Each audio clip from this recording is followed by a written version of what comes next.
We are live. Tracy, how are you? Hey, doing great. Yes, yeah. So, how's everything? Today is November the 6th, Friday. How Yeah. are you? Well, I'm a little tired because we're watching election results until well into the late night, 2 or 3 in the morning, thinking Yeah, someone's going to report something. yes, yes. So, where are you right now? I'm in Tuxedo Park. I actually live inside of the Sterling Forest, and we're about 40 miles from Times Square. Oh, okay. Yeah, that's not that far away. So No. I would like to introduce you to our audience. Just read a very short bio. It's amazing. You have accomplished so much, and your bio is the shortest among all the 60 people I have interviewed. I hate writing them, that's why. Okay, so let me read your bio to our audience. So Tracy Cring, that's your last name, is an award-winning editor credited for her work on more than 30 feature films. She began her career as a cinematographer before learning how to edit, eventually winning the grand prize at the 1997 LA Film Festival.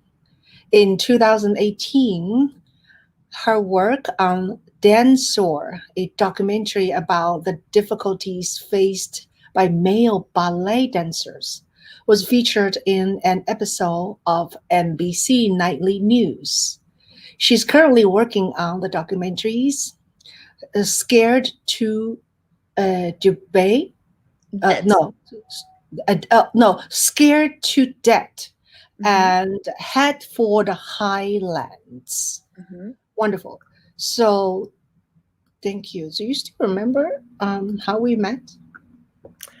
Well, the first time that I ever saw you, I don't think we even got to meet, was at the Socially Relevant Film Festival, when we were there with Darcy, and Yes. you were filming, and you had done some classes, talks there about like making films on iPhone and stuff. And Yes. I have a good Yeah. memory. And Yeah. then I actually met you in person at a in a conference room in New York City, where I was applying to be an editor, and you were working with the film team for Behind the Strings.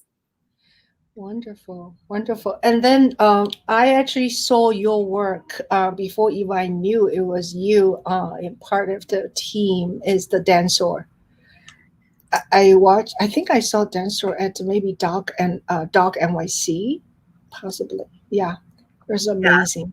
That was amazing. Scott Gormley directed that, and it was really a passion project for him. His son was uh, in ballet, and he just kind of noticed a lot of the prejudice and bullying that was going on around the boys in his son's class and his son. So he really just started filming and took up the cause to Yeah, kind of expose that, because I mean, for ballets to work, you need the male ballet dancer, the danseur, um, but they're very maligned, yeah, even kind of like in the ballet world, it's all about the female, which is totally, sometimes I feel like it's totally the flip side of the way the real world is, where yeah. all of the focus is put on men and men doing things as opposed to Right, women.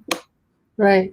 It was a really wonderful story. Now, as we're talking about editing such film, how does that work? Like, now you have someone filming it, as a father and involved with the leading subject, and then when do you join the team? Like, how do you as an editor to try to grasp the theme? Do you watch all the footage, or do they give you the key footage and then tell you what to do? How does that work? Well, I can tell you, it's going to work different every time, because every director, producer, every doc film team, is going to need something different. But with Danseur, it was really interesting because I actually met the director on Craigslist. He posted, people still use Craigslist.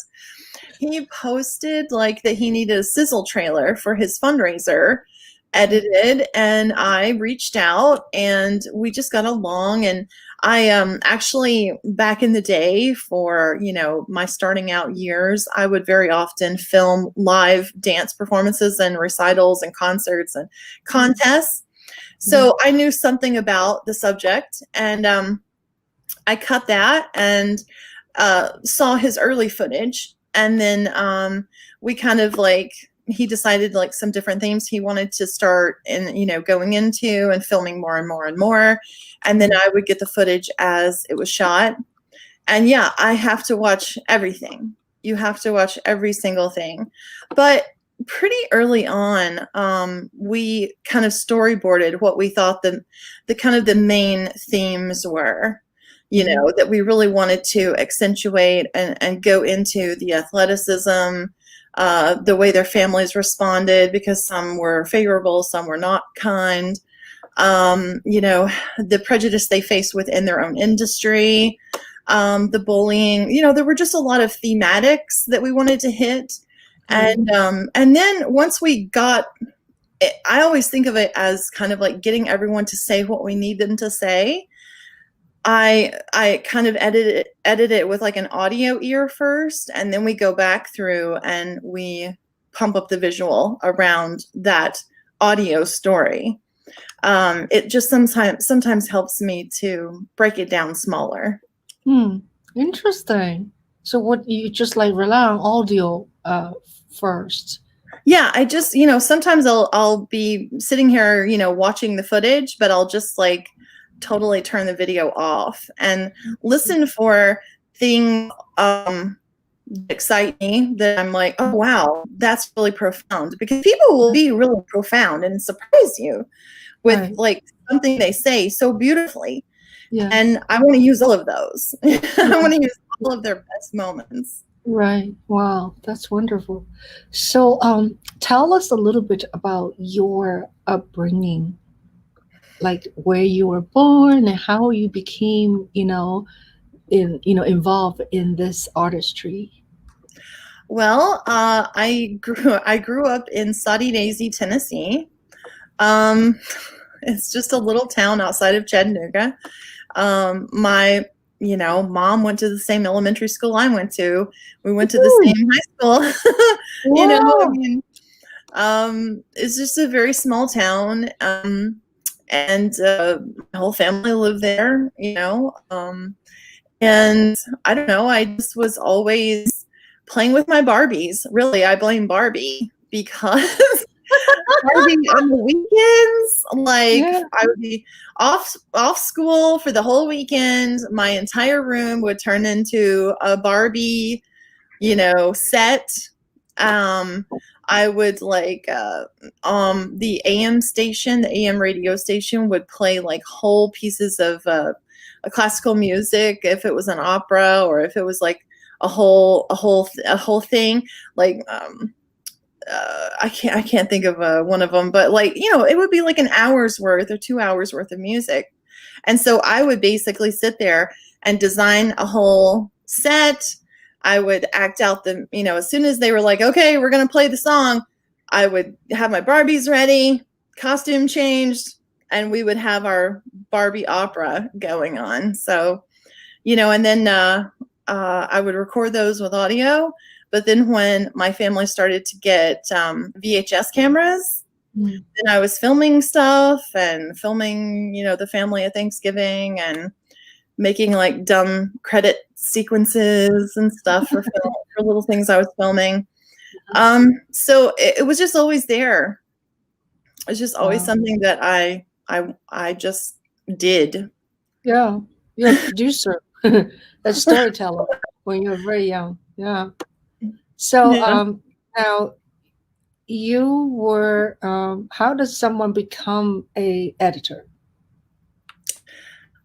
Well, I often tell people, especially like people that I will mentor, I'll tell them, like, I can teach you how to use the program. The program is just like any other program you would use. You learned Word, you learned, how to use the internet. It's just a program that you learn to use like anything else. Um, you have to focus on how you need to make the hamburger. Like, we may all have the same ingredients, but my hamburger turns out different than your hamburger, because Mhm. I'm the one making it. So I can teach you how to do the thing, but how you're going to do it is like something you have to cultivate and learn through experience, and also through watching films. You have to be a student of the art. People rarely do, like, artists or musicians come along and say they have no influences. It's important to have a taste level and develop a taste level so that you know what's good. Right, exactly. And then I think a storyteller ability, right? Basically, editor, I would say, are the kind of a like a tailor, right? Put different parts together to make a dress. And also, it's you're really the key person to lead your audience, like how you put things together, how you put the story together. You're a major storyteller, of course. Now, in terms of a feature film, like when you have a script, Hmm. or versus that you are editing a documentary, are there huge differences? I would guess, because I've never done a feature film before. Yes, actually, like, for me, feature editing is like, you feel like you're 50% ahead of the game, because, in doc editing, it's more like you're writing a script as you're editing at first. So with a feature, you're just kind of like matching up the scenes, getting them in order, especially like a rough cut. You're just trying to basically assemble the script into video. Right. So you have that to go by. You have instructions, you have a manual. Right. And yeah, that can be much easier. At the same time, it can be harder, especially dealing with, let's say, a director who thinks that, oh, that was supposed to be like this, or this was supposed to be like that. And I just always tell them, like, that's great, but that's over. This is what we have. This is on film, and this is what we have to work with. Mhm. So how do we accomplish what you wanted with what we have? So it's challenging in a different way, but I feel like you immediately have a jump start. Yeah. So I would say every project is slightly different, right? So do you ever have a director sit right next to you and tell you what to do all the way? I mean, it depends on, like, their, I actually deal with, I work a lot with female directors, Uh-huh. uh, filmmakers, and many of them, by the time they get to me, have had some bad experiences with male editors Mhm. trying to throw their resumes up and say, oh, I've been doing this for so many years, so you don't know what you're talking about. Mhm. And so, you have to develop a rapport with your director, Yeah. so that they trust you, and they have to trust when you tell them, I don't think that's working. Do you feel that way? Mm. And you have to have that kind of honest relationship without, like, completely crushing their spirit. Yeah. But Yeah. um yeah, I mean, and sometimes a director wants you to be a puppet. They want to stick their hand up your butt and make your mouth move. And sometimes they hand it to you and they don't want to hear about it. until like you're ready to show them something. You know, maybe they're traumatized by the experience of making the film and they just want to somebody else's problem, you know? Yeah. Wow, that's wonderful. So should we play one of your reel? Sure. Yeah, which one should we do? Let's do Hobo Jesus. Let's see if I can see anything. Let's see. What do I have? I have Hobo. Yes, great. Okay. All right. So let me put this in the right order. Okay. Okay. Screen share. Okay, so tell us a little bit about the film, would you, before we start, please? Yeah, Hobo Jesus was kind of the brainchild of a friend of ours, Joshua Owens. He came to us with the script idea, and we all three, myself, Joshua, and my husband, wrote the script, and we made it in, I want to say 2015. And it was not shot by me. It was shot by Nathaniel Kramer. He brought like red cameras to the project, and you know, everybody was very excited, you know, to be on the project. A lot of people donated their time. This is a very low budget film, but we're really excited. It's going to be going into distribution, so hopefully it'll be on some platforms. People can check it out soon. And it's a feature or it's a doc? It's a feature. Okay. And about, did you tell us about? Oh, it's about a guy who comes into a town. He looks like a hobo, and he says that he can make your life better in some way within 7 days. And for that, you kind of give him something in return, whether it's a place to stay or meals, or he kind of barters his time for what he needs. Okay, great. So this is a reel.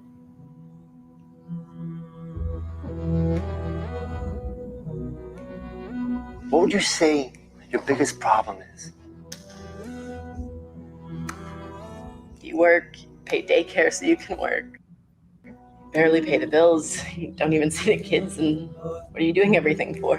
If you're wanting something from me, you're barking up the wrong tree. What if I told you that in 7 days, I can make your life better? How are you going to fix things up with my family without even talking to them? You need a home and a babysitter, so here you go. Do something nice for someone at school today, okay? Why? To see what happens. He said I'd do him a favor, he'd do one for me. Come, for I was hungry and you fed me. I was thirsty and you gave me a drink. I was a stranger and you invited me in. I need to ask you to leave. Keep talking, hippie. In other circumstances, I could be called a sociopath. You said you would make me better in a week. As long as I'm alive, I will do what I please. And when I die, if you are still standing, you and your brother can fight over it like a bunch of jackals. Watch your back with these people. Piece of shit! You ruined it. Everything!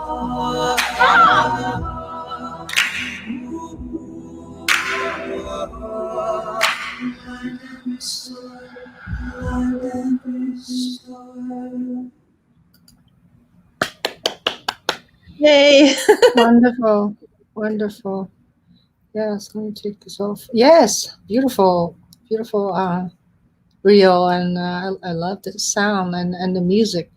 Speaking of music, now I am cutting a big documentary right now.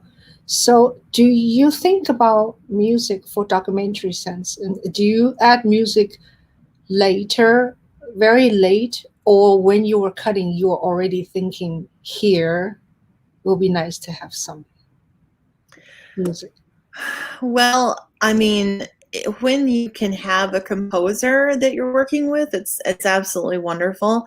You know, if they can give you any sort of like feeling of what the music could sound like, and you can try out different things, that's great. I mean, that happens sometimes. Sometimes it's the end of the film and you're like, we better throw some music on this or nobody's going to watch it.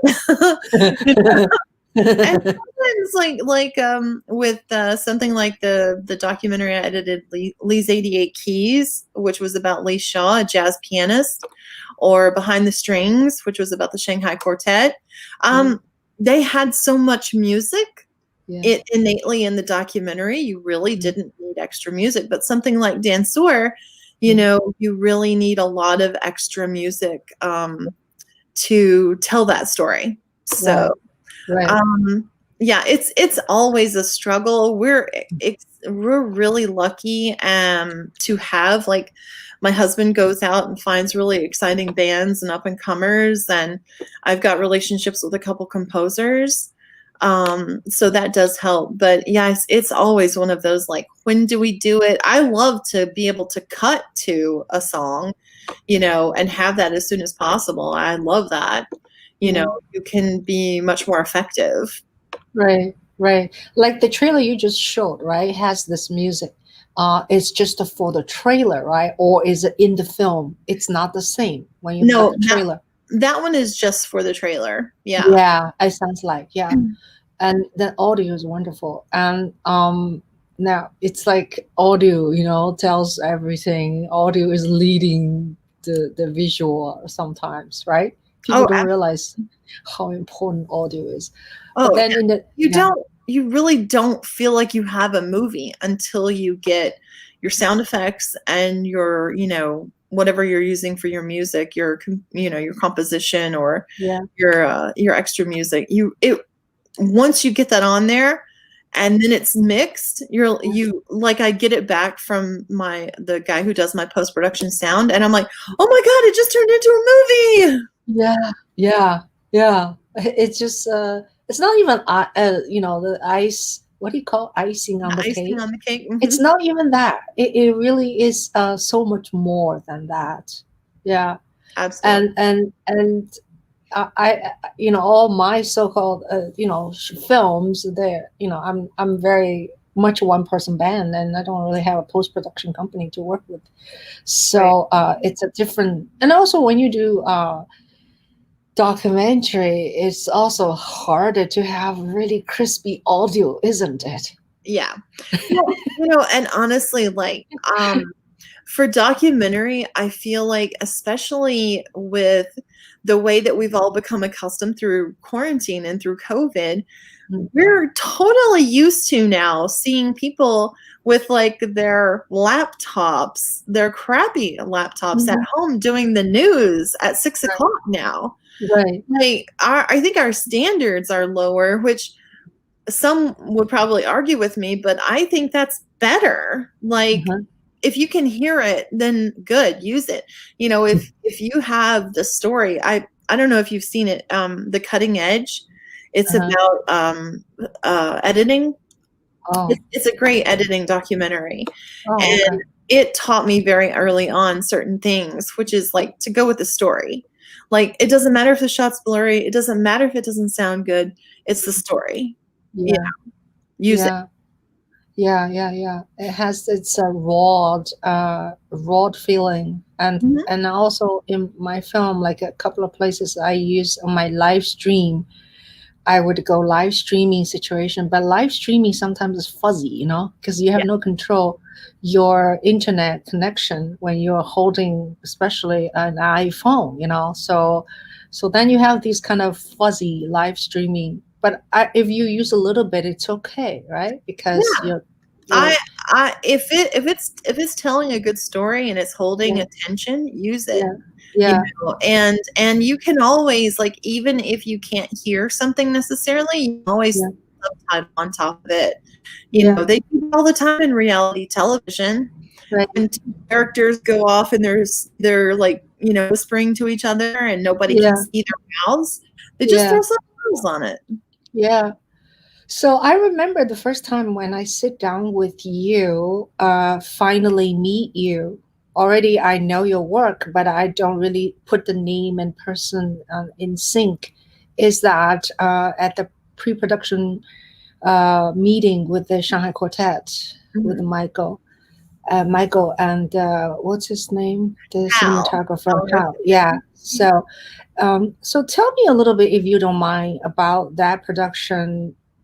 When you start to edit for that piece, you must have how much footage? Like, I don't know, Oh, like they filmed a years, lot. many years. Yeah, yeah, They filmed a ton. They filmed for several years before, I yeah. came on board. And it was a funny story with them too. I found them on Craigslist also. You did? Really? Tell me about it. Oh my Yeah, gosh. It was so yeah, crazy because like I was in upstate New York at that time. I was in Troy, New York, which is up by yeah. Albany. You have a wonderful concert hall, Troy. Yes, it's amazing. Yes. Yes, yes. So, I responded and it Yeah. had been up for a month and I was like, "Oh, these people have definitely found their editor." I see. And so, I was kind of on the top of the pile and they pulled up my resume and they were like, "Oh, well, why don't we talk to her?" And then they talked to me and they were just kind of like, "Hmm, do we need to look for other people or can we just take this lady?" So when I met them for the first time was at the meeting that you were at. Yeah.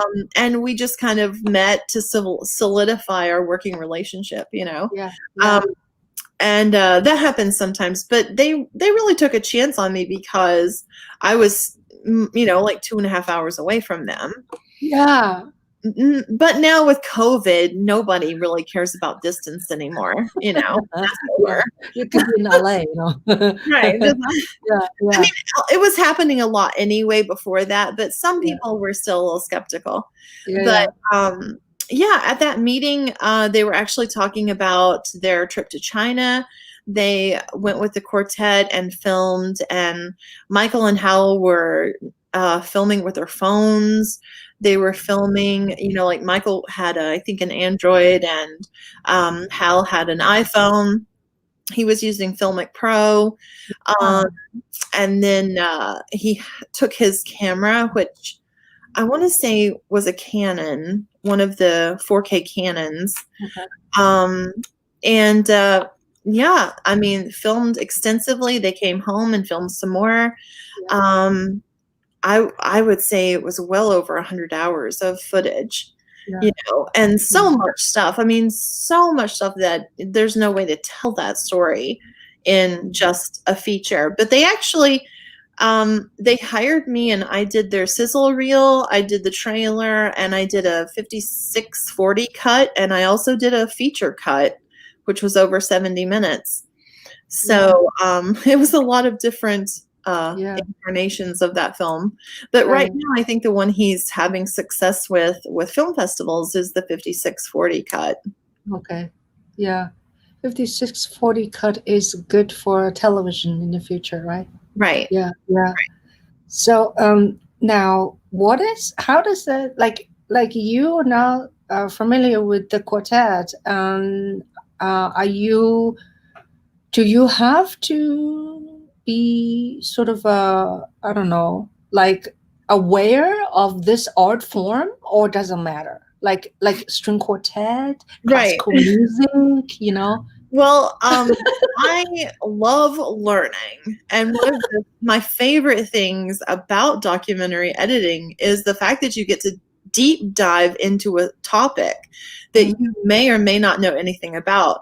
When I lived in Tennessee, my father-in-law started the Sumner County Symphony in the town where we lived, and so I was familiar with, through them, classical music and shooting classical things, editing classical music things. So that helped, to have an understanding. But gosh, no, I did not know that like quartet music was like its own thing. It's like a subgenre of classical music. It's, it's like a certain number of pieces are written for quartets, Of course, I had heard some of them, like Bach Chaconne, like that was one of my faves going in. I was familiar with a few of the pieces, but Yeah. I had no idea really. I had Yeah. seen the weddings. That was about Yeah. it. Yeah. Yeah. So yeah, it's a different species when you cut music, and also I think in a way, sometimes it makes sense because you have to listen to the music if they are doing the music. You cannot just cut in the middle of the phrase, right? Right. So in terms of a phrasing wise, and it kind of give you already a somewhat structure where you should cut Absolutely. in terms of musical phrasing, right? Absolutely. And I feel like those rhythms, I feel like if you're open to feeling those rhythms, even when people are speaking, Mm, people speak in a rhythm, you know. mm, So if you're editing an interview subject or editing an actor, mm, if you follow those same rhythms and phrases, then mm. they dictate to you where to cut. Absolutely. So Yeah. no, you wouldn't cut away in the middle of, Hong Kong doing a beautiful phrase on the viola. Yeah. No, you would not do that. Yeah. You want to Yeah. see him complete that, you know. Yeah. So do you eventually meet all of them and I've get to never know them? met You them. really? That's I've never interesting. met them. No. That's interesting. I went to school with Wei Gang. Wei Gang was my classmate at Right. the Shanghai Conservatory. And then Hong Gang is a close friend of mine, and I'm very close friend of his wife. So Yan, Yeah. Yan and I, yeah, we hang out. And then so I was just curious. So when you cut that piece, of course I haven't seen it, the final version. Uh, so did Michael like giving you a lot of instructions, or you have a lot of freedoms? Honestly, with them, I feel like I really had a lot of conversations with Michael and with Hal, the director. Michael Peroff is the producer. And I listen a lot to what my filmmakers are saying connects with them. And that's kind of where I start. So I was like memorizing things they were saying. Oh, and there's this one time that Nick says this, or this one time that this happens. And those are the things that stood out to them. And they've experienced the hours of footage because they're doing it. So anything that immediately stands out to them is something that I'm absolutely going to pull to be in the film Mm-hmm. because I know it stuck with them, Mm-hmm. you know, and they're the first audience. So I kind of started to assemble things based on the things they thought were the most interesting. Mm-hmm. And develop, you know, things off of that. There's a section that goes into the Cultural Revolution in China, which I was completely unfamiliar with and had to school myself on and learn in the wee hours of the morning. Right. I had actually, my brother-in-law lives in China, and for Christmas one year he brought us home the Little Red Book, and I actually had read that. But I was somewhat familiar with like Mao and stuff like that. But yeah, that was an education, you know. Right. So yeah, but it's such an opportunity to learn in such a specific way, and I love documentary for the fact that they educate topically. You know, you can really soak in the information, you know, and learn so much. Right. So when can we see, like, where can we see, or do you know, like, how does that work? Are they hitting the theatricals, or hoping network TV will pick up, or how does that go? Well, I know that they've had interest from PBS, and right now I think they are heavily pursuing film festivals, even though we're not really sure what film festivals exactly are going to look like. You know, right now a lot of them are online, Right. but who knows exactly what that's going to look like in the next year. Yeah. But yeah, I think, you know, it's always like a double-edged sword because you want people to see your film, but you also want to give it the best shot that it possibly has to reach a broader audience, you know, to get a good distribution deal. And there's always a fear of how much you let the film out in the world before you get those distribution deals in place. So Right. That's In kind terms of in terms of film festivals, can you tell us a little bit about, in case people don't understand the dynamics? So why would a filmmaker to bring the film to film festival? Do they look for distributors, or they want a visibility? And also, a lot of film festivals only accept the first premiere.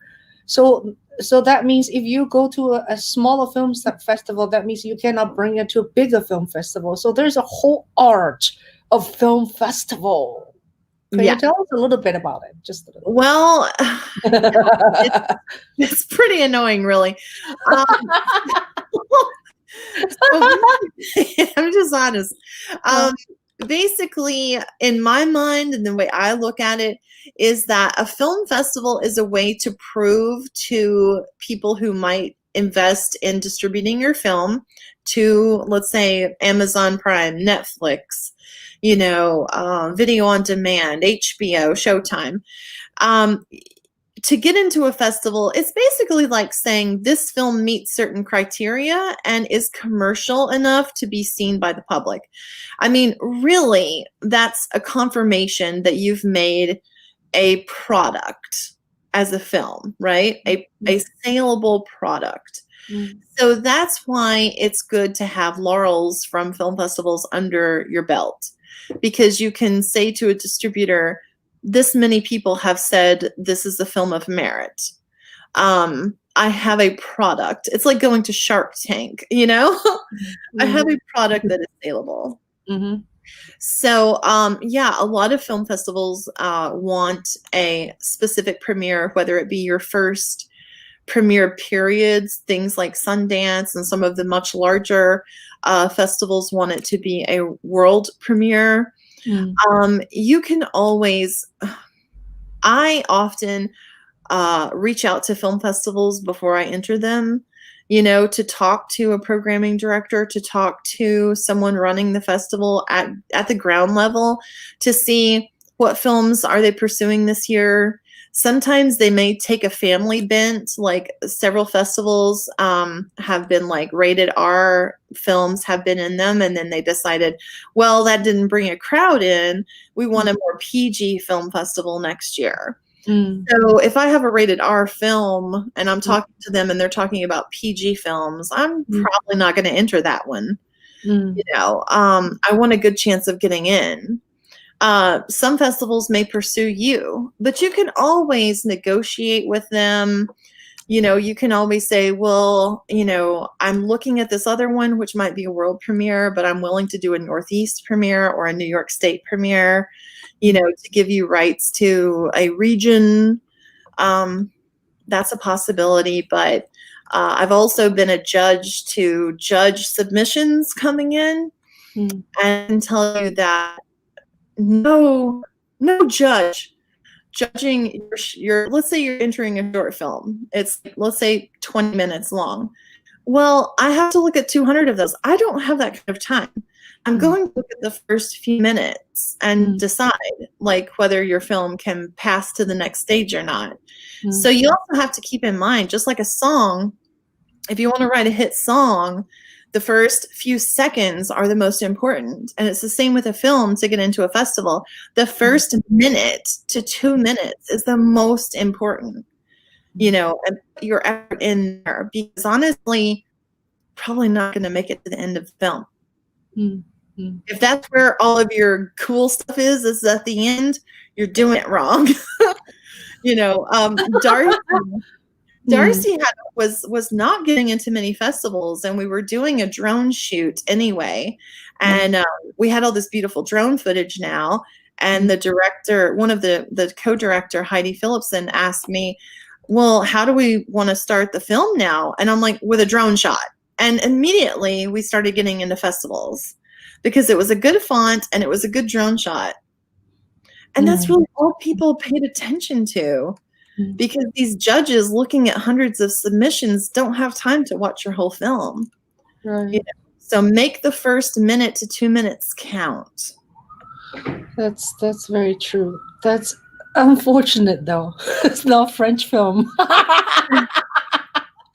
I know it does suck, but you know, it's like You know, when you first hear a song for the first time, you yeah, immediately know if you like it or not. yeah, yeah. So, so I ask you a practical question about my work. I am at I'm I told you I shot about I have about 100 hour of footage of Yangon and then shrink to about 6 hours now. So I'm working on 6 hours, try to shrink, and I feel I'm struggle that I cannot shrink it. I feel like I cannot shrink to 3 hours. So tell me, and it's like, oh, you need to shrink. Like, what is the longest documentary I can use? I can present. I mean, from a distribution angle, you know, if it's a feature doc, they want it to be 90 minutes. You know, that's what they care about. Arbitrarily sometimes. Okay. You know, I mean, yeah, you could push it to an hour 20 if you have the stories, you know, but no, you're going to have to get that down. I'd say 95 minutes would be a really good place to hit. Okay. You have to think about it like, if you're making a soup or if you're making a really great sauce, Yeah. you know, you want to keep it on the heat. You want to make sure that it reduces to its absolute best parts. Uh-huh. And that's what you have to keep looking at that edit like. You know, what are these absolute best parts? Yeah. You know, to make that sauce perfect, you know? Yeah. Yeah. That's true. It's brutal, and you have to kill your darlings. You have to kill so many things you like.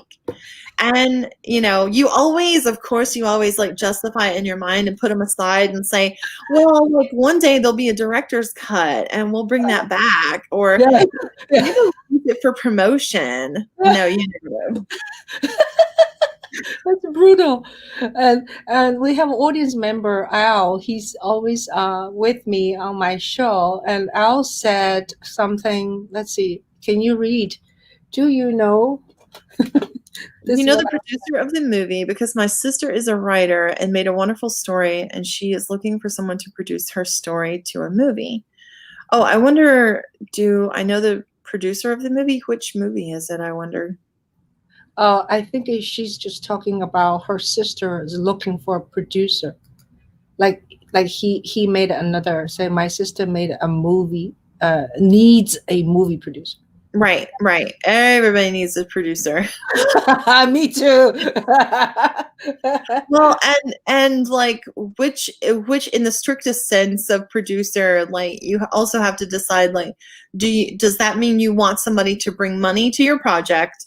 You know, that's typically what it means. You need someone to manage it and bring it to a point where you can get it in pre-production.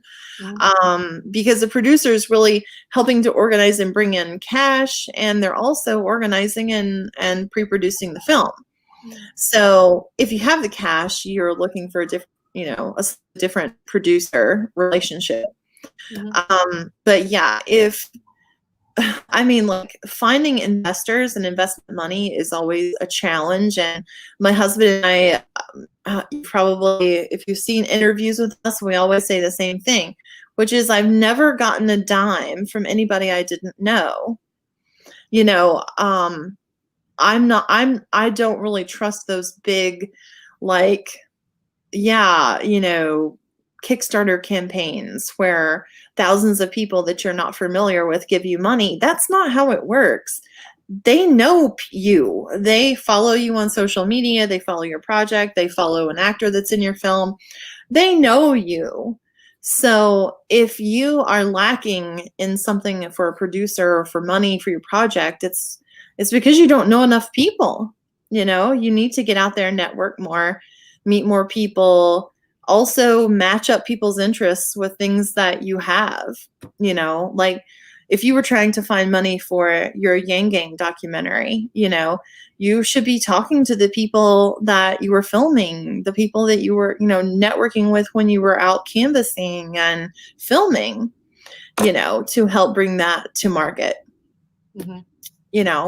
You're probably, even if you did a big Kickstarter campaign, like when we did Seed and Spark several times for Darcy and other films, one of the ladies who run Seed and Spark, which is another crowdfunding source, are amazing because they'll tell you, like, this is how many people you have to have in your email list. This is how many people have to follow you on Facebook. This is how many people have to follow you on Twitter. It's a numbers game. So, I would say the best way to find a producer is start talking to and meeting producers, because it's going to take a while maybe to find the one who's interested in exactly what you want them to be interested in. Right. They have to find reasons to invest on your project, right? Whether it's monetary or idealistically or politically, whatever, right? So there must be a reason. Yeah. So I have a question about. Oh, should we show another reel, please? Oh, sure. Yeah. So let's see. What do we have? A girl? How about that? Girl in the park or something? Girl in the Palms, sure. That's the one we made. We actually shot that just before quarantine hit, Oh yeah. So tell us a little bit. A girl in the Palms. Well, a girl in the Palms happened because my husband was about to start crying. Oh. He had been working very hard to put the funding together for another film, and he had just gotten off the phone with them, and it had fallen apart. And he was really depressed. Yeah. And I was trying to cheer him up, and he started painting, and he was like, that right there is the kind of film I want to make. Why can't we make that film? And I'm like, well, okay, let's make that film. So we built a story around that one character in that painting. And we shot it when we were down in Florida right before COVID hit. And we've been editing it in quarantine. Yeah, you're talking about your husband a lot, and I see him on social media, on Facebook. I think I also am a friend of him. Is it Joe? John. Okay, John. Tell me about him. He's crazy. We met at I guess 25 years ago, something like that. We met at a really awful telemarketing job doing surveys on the phone, and he was doing stand-up comedy, and I didn't think he was funny. I thought he was really obnoxious, and he one day showed me something he was working on, and I gave it back to him, and I had edited it, and he was like, well, that's rude. Like, you edited my work? And then he started reading it, and he was like, oh no, this is better. So we started working together right away, and then it turned romantic. And that's one way to keep things cheap. He doesn't have to hire a cinematographer and editor. He's married to one. So I know. So his role right now would be what in your project? Is he a role of like producer or director? Producer, director, and I mean, we write together too. So okay. Yeah. Oh, that's so sweet. Okay, let's see Girl in the Palms, a short a reel. Okay. Okay, here we go.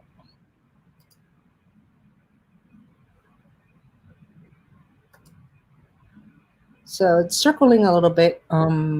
I guess almost 5 o'clock. Huh? Everybody is using internet. It shouldn't be a problem for me to use internet because I use Ethernet, Ethernet cable. We have another question that came in too. Oh, okay. So let's. You want to talk about it before this thing? Is sure. Susie Griswold, I know her. She is a writer and director and sorry. Can I play first and then we'll talk about it? Okay. Sorry, dear.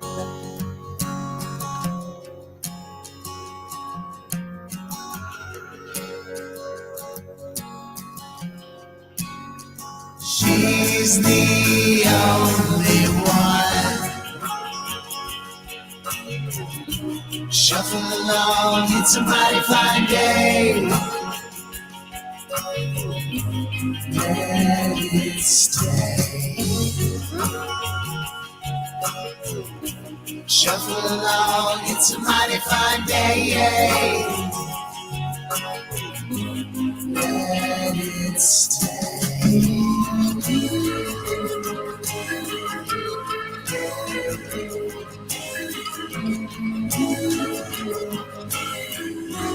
He can fly beneath the seas.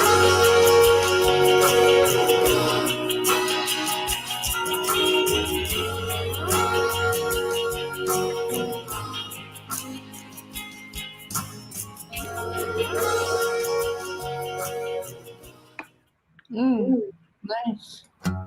Sorry. That's okay. Yeah. Yay. All right. Yeah. So where did you find this sexy little girl? No, oh gosh, my computer got really bright. So that's actually it's hard for me to remember her name because the character's name is Luna and her name is Lupe.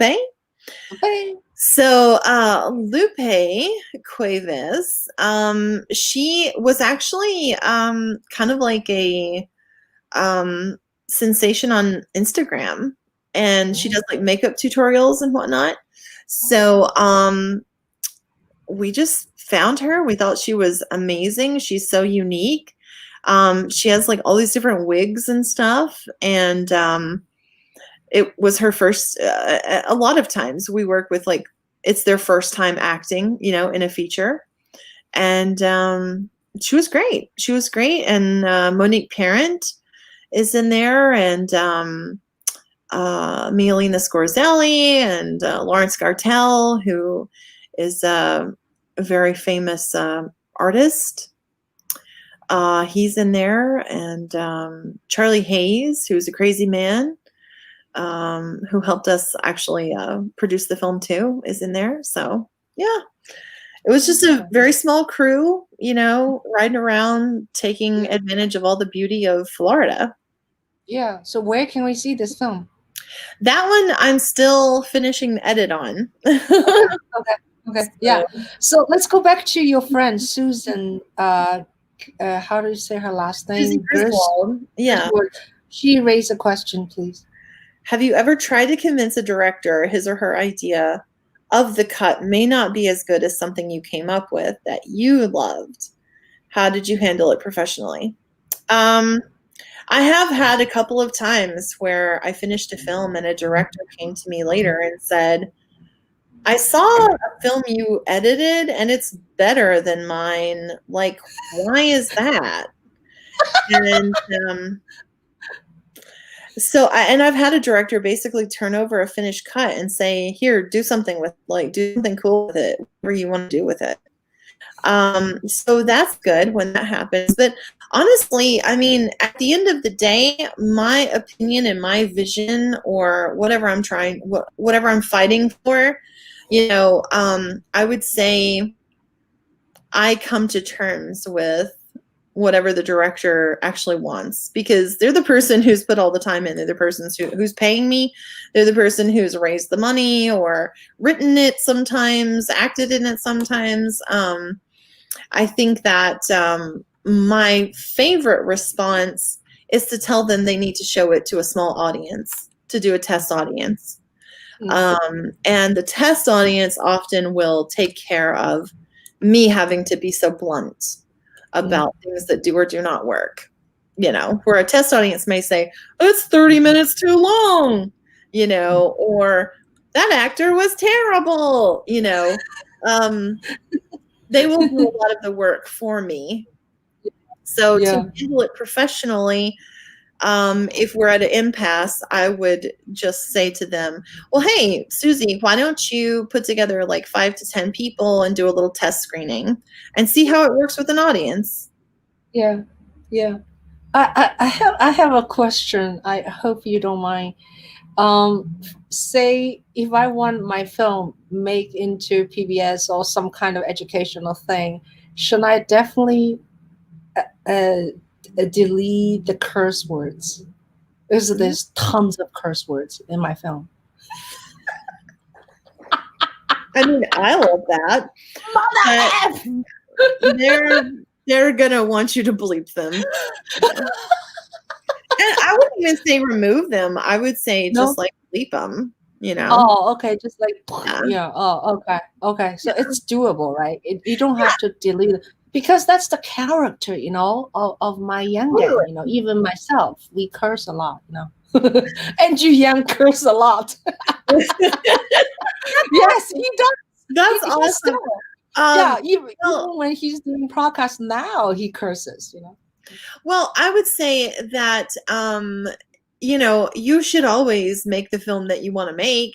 And once you've done that, if a PBS station were to say, hey, we can't play it if you don't cut 20 minutes out of it and bleep the curse words, then you have the option to take advantage of that. Or say up front, hey, PBS, I can bleep the curse words, or, just create an audio track for only bleeps, and for different applications, maybe a film festival like Slam Dance, they don't care. They want them. They want the curse words, but, television is not maybe going to want them. So just run off a version with the bleeps. Is it true if you go into like a PBS level or a broadcast level, do you have to submit the entire transcript of documentary? Like all the people saying what they say about? Because I don't have it. Well, and it depends on like if the station is going to do their own, closed captions. That's what that's for because of the Americans with Disabilities Act. Now anything just about has to have closed captions, which is great, and just adds a layer to your post-production. When you export everything, you want to make sure that you have those. But like rev.com, I highly recommend rev.com. You can pay them different levels of accuracy. That way you at least have a start. And then you can go through and tweak things that it didn't pick up on to have a transcript or a closed caption file. But for PBS, it just depends on maybe they do it themselves or maybe they want it up front. Depends on their contract. Yeah. Then there's another, Tracy, I'm asking all these silly questions. There's another thing is like, I really hate one thing. Filmmaking is to ask people to sign release form. Yeah. Which I actually ask my younger now. Not right now, I'm asking them to sign for me, and I would say 95% of people sign for me. But it really is painful to do. Yeah. Well, it does suck, and. I mean, because you're always like worried too, because sometimes you could show up. I've shown up to interviews before, and then they took exception to something that was in the standard release form, and all of a sudden the interview may not go forward just because of something in the release. And then people are on the phone to their lawyer, or they're writing things in and initialing them. Those kinds of things can happen. As long as I just typically try to send the release form out before we get to set, or have a poop ton of them printed out that I can just pull out, but like with a documentary, especially, it's difficult because like if you're like a man on the street and there's like 200 people in a protest or something, you can't get permission from everybody. I know. And I don't ask everybody, and I don't even have a form when I'm with them canvassing, in the middle of the snow in Iowa, Right. Well, and if you get the camera, just like, just tell me your name and like your address or your email address, and you give me permission and have them record that on camera, so they have that. I've even had some of those that I've run off a reel of just for legal, just to say, here's like 20 people I didn't get release forms for, but this is their on camera, release. So who exactly is asking for these forms? Like, now I collected 50 of them. your distributor, your errors and omissions insurance, people like that. And like you should do the best you can, but also if you don't have money to get, there's really no motivation for people to sue you for money. So a certain amount of anonymity is given because you're a broke ass filmmaker, and like, why would they want to sue you? They can't get anything out of it. Yeah. So now another question. We're almost up to time, so we'll do a little game. Before I do that, I thought about something else. Is that I actually have some footage. I shoot television. That's so stupid, but I do. When I see news, when I see NG Young on CNN or whatever. So can I use any of the short clips? What is the rule of that? Like, say I have CNN clip or MSNBC clip. Right. Yeah, that's a tough one. Yeah, that becomes really difficult to determine. I would say, I'm trying to figure out the safest thing for you. As long as you're citing, and this by no means is good legal advice. As long as you're citing where you're referencing something from, like, give them their logo or say this is from CNN, or, that you have your source, then, that is a lot of it. Also, fair use or any kind of journalistic thing or satire, you should be able to use as fair use.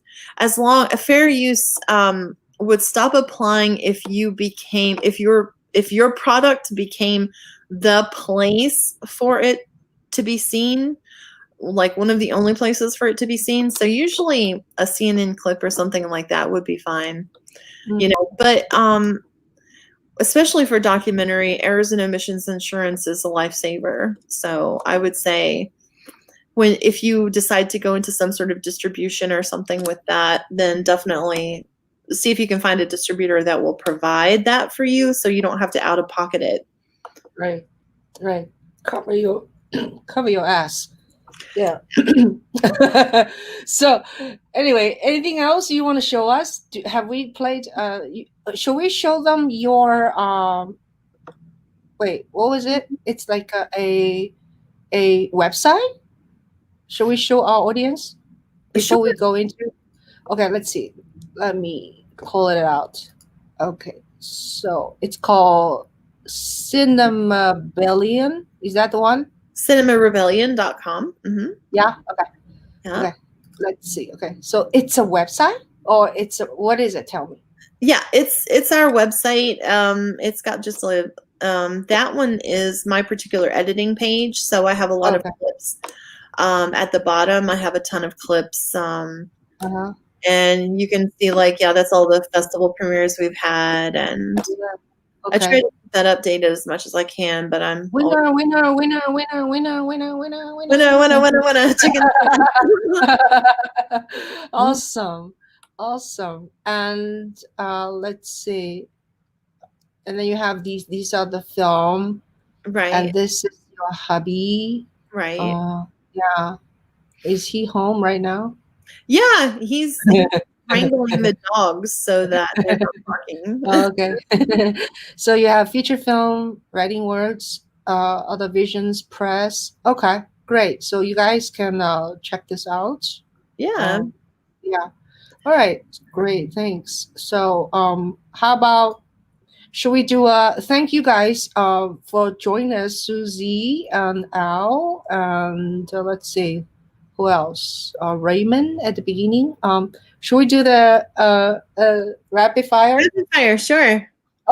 Okay. Rapid fire is just like a silly game. I ask a short question and then my guest answers in the short form. Okay. And Okay. before we do rapid fire, I forgot. So, can we talk about? Do you feel comfortable talk about what's going on today? Oh, the election? Yeah. Is there any new news? I don't know. My TV is off.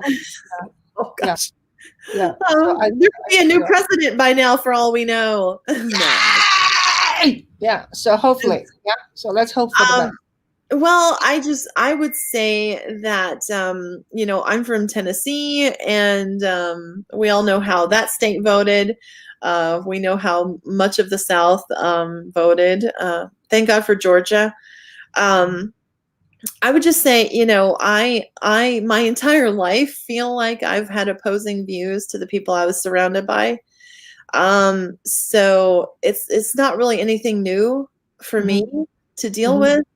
But a lot of people, especially coming into the holidays, which is like the crappiest thing about election years, that you immediately are with your family at Thanksgiving and everybody's pissed because of whoever just won the election. Yeah. So I would just say, don't throw the baby out with the bathwater, just because people for 4 years don't agree with the thing you agree with doesn't mean that they're crappy people. You absolutely have to stand for the things that you stand for and let people around you know what you find acceptable and what you will tolerate in your presence. Like certain words, certain thoughts or opinions are not welcome in my presence, and people know that. So that's just something, I try not to rub it in their face. They try not to rub it in mine. But no matter who the president is, we're all on this little blue marble together, and it doesn't do any good to say you're my enemy, or this person's my enemy, so hopefully we can all find some healing. And I just want to shout out to the fact that if Biden is going to win, I mean, like, all the Trump Biden stuff should be secondary to the fact that we have Kamala Harris as a VP. Kick ass, ladies. Okay. We're, for all of the hope that I had for having a female president, until we see more females in high ranking positions in every avenue, in every boardroom or film or gallery or orchestra or the House of Representatives, the Senate, it doesn't matter. The more women we see at the top, the more chance we have of getting there, so that's what makes me super excited, is that we have a woman of color, we have a female, we have Kamala Harris as a possible VP. And that's amazing. Amen. And it's very interesting. I really like your comments, and actually, many many of my close friends, even childhood grow up friend, or even my relative, they have different opinion with me politically. But hopefully when this whole thing is over, and then we can go back to somewhat normalcy. And also I think COVID did not, it made everything even more difficult, because we can see each other, we don't talk to each other, right? As much as normalcy. So the gap and the distance between people are larger, I would say, because COVID, right? Plus the political, yeah. Absolutely. So, and you have to make a concerted effort to keep those relationships thriving. I had kind of a revelation with myself over the last year. I was like, I say I'm pro-female. I want to support the women, that I see, but I don't support the women in my own life, in my own family. Like, how can I say I love women if I'm not loving the women in my life? So I made a concerted effort to start, having conversations with them, texting with them, calling with them, to strengthen our bonds, because really that's where it should start, is at home in your own family. So that made a big difference to my life this year. Right. Thank you. And we have Michelle. How do you say her name? Helena. Thank you. So, okay, let's do the rapid fire. Okay. All right. Okay. What book you read last? Oh my God. Oh, what script? Whoa. Actually, what I read last was a PDF court transcript that Eugene Carroll, her lawsuit against Donald Trump for sexual assault. That's actually the last thing I read. Oh, okay. Right. So, Debbie Downer. So it's almost happy hour. Well, if I were to take you to a bar right now, what would you order? I'd probably order a Diet Coke. Are you serious? You don't drink? Yeah. Not much. Not really. Oh, you're good. You're so good. All right. So food. What's your favorite genre of food? Mexican food. Absolutely. Okay. And there's only crappy Mexican food in New York. Only crappy. Oh, yeah? Like, I don't know why, but yeah, as soon as I get below the Mason-Dixon line, the Mexican food is infinitely better. Yeah? Is Chipotle considered Mexican food? No. No. Oh,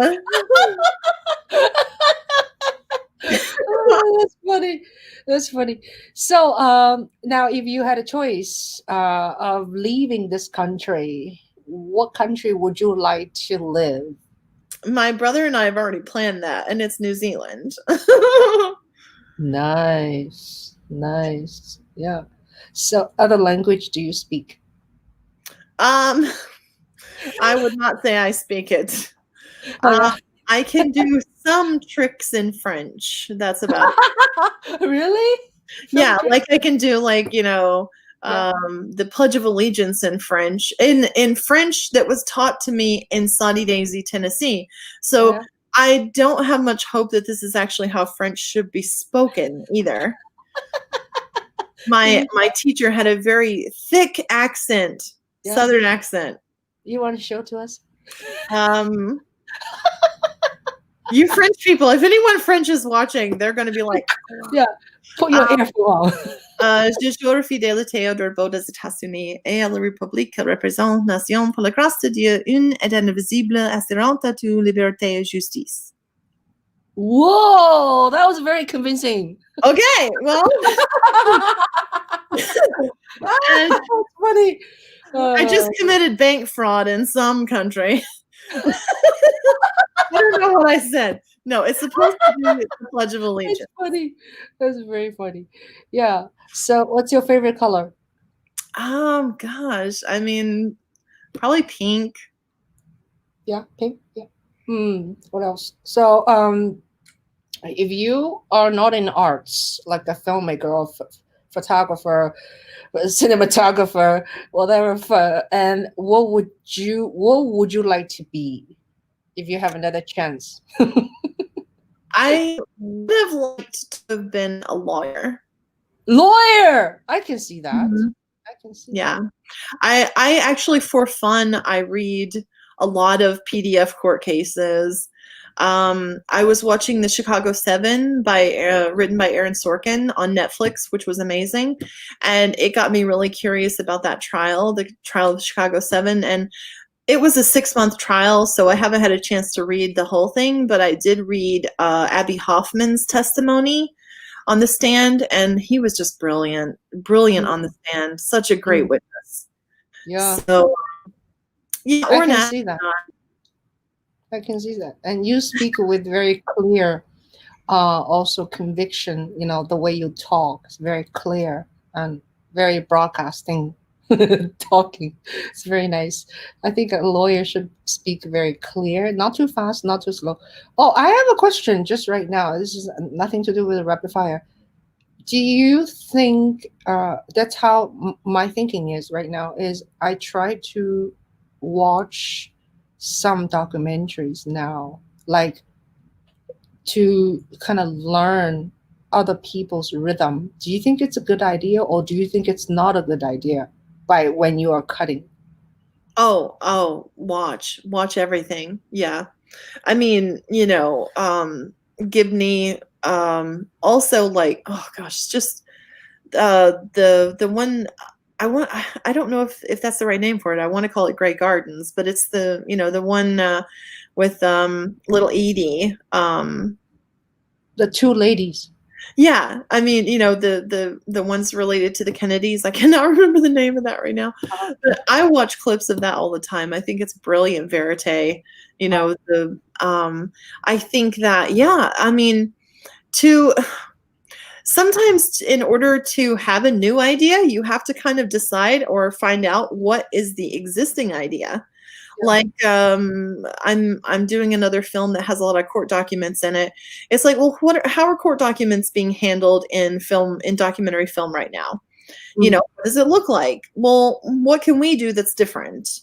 Or, otherwise you're accidentally duplicating something that already exists. So absolutely. I lately saw a film that accidentally also wasn't planned to see it. I went to Amazon Prime, which I have the membership. I hardly watch any film there. I always go to Netflix, but Netflix seems like getting a little too old for me. And so I saw a very good film. It's called Living Proof. Have you heard about that? This guy, he was diagnosed when he was 19, has MS. The guy is the producer and the filmmaker. So he talked us the whole story about from his point of view. Wow. And and then with his father also doing research. So the film is on Amazon Prime. It's really good. Wow. Yeah. If you have time, you guys have time, and he also eventually he did not he was diagnosed 20 years ago. I assume he's 39 now. He's 19, and maybe older now, right, at this day. But he fought with diet, with exercise. Right. So he is living well. And he has a website, MS Hope on Facebook. You can check him out. It's very amazing. Yeah. Well, and also just watching a really well-made documentary can inspire you to get back in there, because it's a lot of work. It's a lot of tedious, time-consuming work, and whatever is going to inspire you to keep going, keep chipping away, do that. Yeah. So maybe I'll ask you later if you have any suggestions. Like some film you think. I will. I'm anytime anybody wants to hand me something to review or to give critique on or feedback on. I mean, I'm brutally honest, and that makes a lot of people mad at me for showing them. But I can't help it. I want to edit it, Yeah. I'll definitely take a mind on that for you when I'm thinking it's presentable, not 6 hours, maybe 3 hours. Right. 2 hours. I don't know. But I would love to have, like, if you could recommend me maybe 2 or 3, I don't know, good docs, and well, you should definitely see The Cutting Edge, since you're talking about editing. You should definitely check that out. And I really love that one that Patton Oswalt. It's actually a docu-series on HBO. Patton Oswalt's wife, who was very involved in the Golden State Killer. I thought the first episode of that was edited brilliantly. I reached out to the editor, and I mean, like, they care, but I sent them an email just to say that I thought it was brilliant. What is it called? My husband remembers all the names of things Tell for me me. later. Yeah. It's Patton Oswalt's documentary about his wife on Okay. HBO. I think it's like something Alone in the Dark. Oh, okay. Okay. Great. Yeah. So thank you so much. And so, I lost my question. That's good. That's good. So we covered a lot. Do you have anything? You would. Do you have a question for me? Well, actually, we have one more question. Mielina was Oh, asking, Lee's yes. 88 Keys, is that available to the public? I think it's still on Amazon Prime. Oh, Lee's Keys. Yeah, Oh, Lee's okay. 88 Keys. Oh, okay. He has since Great. passed away, but we managed to, Susan Robbins, the director of that, managed to finish it and premiere it while Lee was still alive. And it was like over 600 people at the premiere, and Lee was there, and it was Okay. great. She's a brilliant jazz musician. Is it documentary? Mhm. Oh, okay. Okay. And so do you any work you have done now is in the open, like people can go see? I think so. Yeah, I think it's out there. Okay. Most of it, except for Girl in the Palms. Okay. Darcy's on her flicks. Okay. Cool. All right. Let's see, a question for you. Do you know, because this is something I really want to learn how to do, Yeah. can you make scallion pancakes? From scratch? Mm-hmm. I haven't made it from scratch, but I don't think it's that difficult. You just have to Well, make the dough. Yeah. it seems Yeah. very involved to make dough, but I am very interested in making scallion pancakes. Oh, okay. I You know, only but I have a version. You don't have to do it from beginning. Oh, I'll send really? it to you. Yeah. Okay. Should I I'm go down with it with now? that. I want to show you. Okay. Hold on one second. Okay. I want to show you. I can also send it to you later, but Okay. I'll show you. Okay. Okay. I'll be gone in the dark. That's what it was. I'll be gone in the dark.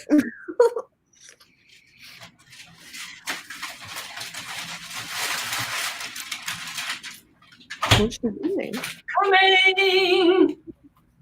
Okay. So this is called scallion pancake. Right. Is it frozen? Let me put my head. Okay. And you can buy this in Chinese supermarket. Is it frozen? Yeah, it's frozen. So Oh what my you God, do? that's awesome. You open, right? It looks like this. You open. It looks like this. Oh, it's too Okay. bright. Sorry. Yeah. And there's 6 of them. So it's separated by a piece of plastic paper. Yeah. And then you take the scallion pancake, right? Right. You just put on a sort of a non-sticky pan. Right. Because I think that they already have some kind of oil in it. And then you just in the medium fire, you go like 3 minutes this side, and then you flip over. Yeah, and 3 minutes the other side. And then what I do is also after I flip over, then I crack an egg. I crack an egg. I put the egg on top, and then just smush the egg, kind of just like free floating on the pancake. Right. So after 3 minutes, you flip the other side. You can do, egg in any time, but that's what I do.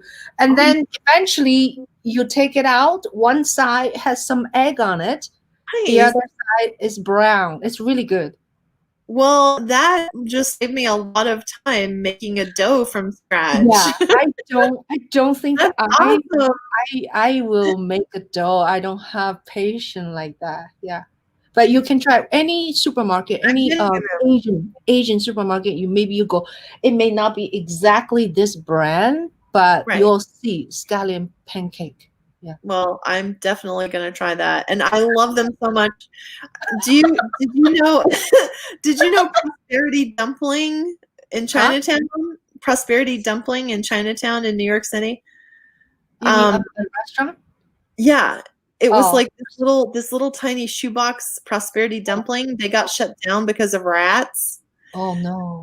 But they had the best scallion pancake, so I've been wanting to make one. Yeah.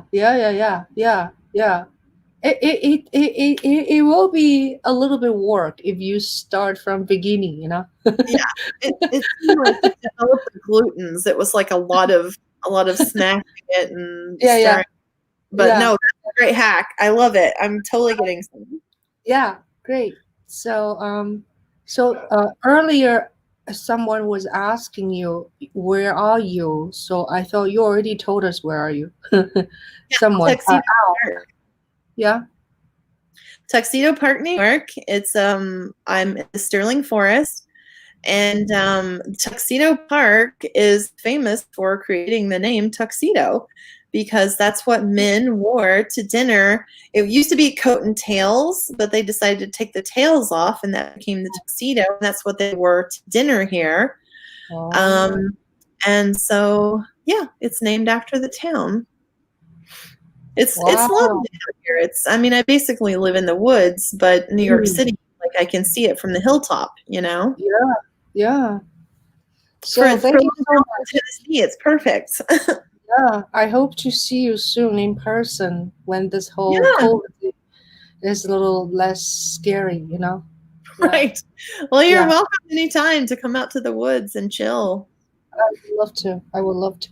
So everybody, thank you. Please consider subscribing my YouTube channel. I have a well, not too bad, 4,600 subscribers. That's Do you have a YouTube channel, Tracy? No? I don't know. Yeah, she's a real filmmaker. So anyway, thank you so Terrible much. PR. Yeah, Yeah, that's yeah. So thank you, Tracy, for talking with me, and thank you guys for watching. And it's a lot of fun. And you guys be safe out there. And until next time, I do this kind of interview and talk show since March 27th. I think today is this episode 67. I think. So yeah. good for So you for like coming up with a new idea to do during quarantine. I mean, you know, would this show even exist if you hadn't been in quarantine? no, No. yeah. So it's nice to catch up with my friends and people with talents and people have voices who wanted to express. So it's really nice. So thank you so much.